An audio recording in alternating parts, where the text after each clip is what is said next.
दोस्तों, क्या भारत की खेती पर एक बार फिर मंडरा रहा है सबसे बड़ा अल नीनो का खतरा? क्या 2015 जैसी सूखे की कहानी फिर दोहराने की तैयारी में है ये मौसम? और अगर ऐसा हुआ तो क्या दाल, गेहूं, चीनी और खाने का तेल सब महंगे हो सकते हैं? क्योंकि अब जो रिपोर्ट सामने आ गई है उसने किसानों से लेकर सरकार तक की चिंता को बढ़ा दिया है। एक नई रिपोर्ट आई है और रिपोर्ट कह रही है कि अल नीनो अब सिर्फ इस मॉनसून तक सीमित नहीं रहेगा, बल्कि अगले साल मार्च 2027 तक अपना असर दिखा सकता है। आखिर कितना बड़ा है ये खतरा और इसका असर भारत की खेती से लेकर दुनिया के खाद्य बाजार तक कैसे पड़ेगा? आइए जरा जानते हैं। आपको बता दें कि दोस्तों, हर साल किसान आसमान की ओर उम्मीद से देखते हैं, क्योंकि अच्छी बारिश का मतलब है अच्छी फसल। लेकिन इस बार आसमान से राहत नहीं बल्कि चिंता की खबरें आ रही हैं। Indian national centre for ocean information services यानी INCOIS के ताजा पूर्वानुमान के अनुसार अल नीनो जून 2026 में ही एक्टिव हो चुका है और इसके मार्च 2027 तक बने रहने की उम्मीद है। यानी सिर्फ इस साल का मॉनसून ही नहीं बल्कि आने वाली सर्दियों तक मौसम का मिजाज बिगड़ा हुआ रह सकता है। अब सवाल यह है कि आखिर अल नीनो इतना खतरनाक क्यों माना जा रहा है?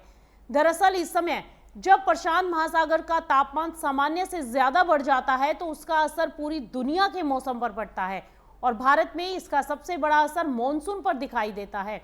ऐसे में बारिश कम होती है, खेत सूखने लगते हैं, फसलों की बढ़वार रुक जाती है और किसानों की उम्मीदों पर पानी फिर जाता है। और इस बार चिंता इसलिए और बढ़ गई क्योंकि रिपोर्ट के मुताबिक जुलाई 2026 से मार्च 2027 तक अल नीनो का असर रहने की उम्मीद है और 85 से 98% तक ये बना रह सकता है। यानी खतरा काफी बड़ा माना जा रहा है। इसीलिए जानकार कह रहे हैं कि इस बार की स्थिति 2015-16 जैसी बन सकती है। अगर आपको याद हो, 2015 में भी अल नीनो की वजह से देश के कई हिस्सों में बारिश सामान्य से काफी कम हुई थी और जिसका असर सीधा खेती और खाद्य उत्पादन पर दिखाई दिया था और अब उसके संकेत फिर से दिखाई देने लगे हैं। महाराष्ट्र जैसे बड़े कृषि राज्यों में 1 जून से अब तक कई जिलों में बारिश सामान्य से 30 से 40% कम आंकी गई है, जबकि कुछ इलाकों में ये कमी 50 से 70% तक पहुंच गई। जुलाई, जो कि खेती का सबसे अहम महीना माना जाता है, उसी महीने खेतों में नमी की कमी किसानों की चिंता बढ़ा रही है। लेकिन कहानी दोस्तों यहीं खत्म नहीं हो रही और यहाँ पर कहानी सिर्फ भारत की भी नहीं। अगर अल नीनो लंबा चला तो इसका असर पूरी दुनिया के एग्रीकल्चर कमोडिटीज पर दिखाई देगा। भारत, थाईलैंड और दक्षिण पूर्व एशिया में चीनी, पाम ऑयल और कोको जैसी फसलें इससे इफेक्ट हो सकती हैं। ऑस्ट्रेलिया में गेहूं की फसल पर खतरा बढ़ सकता है और अगर ऐसा हुआ तो अंतर्राष्ट्रीय बाजार में गेहूं की कीमतें बढ़ सकती हैं।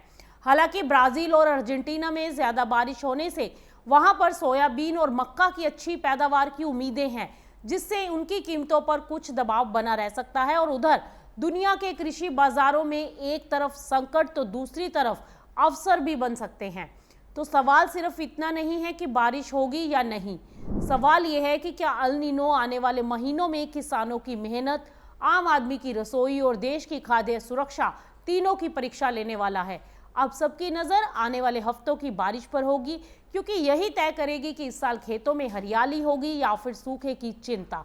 अगर आपको लगता है कि बदलता मौसम अब खेती के लिए सबसे बड़ी चुनौती बन चुका है तो अपनी राय हमें कमेंट में जरूर बताएं।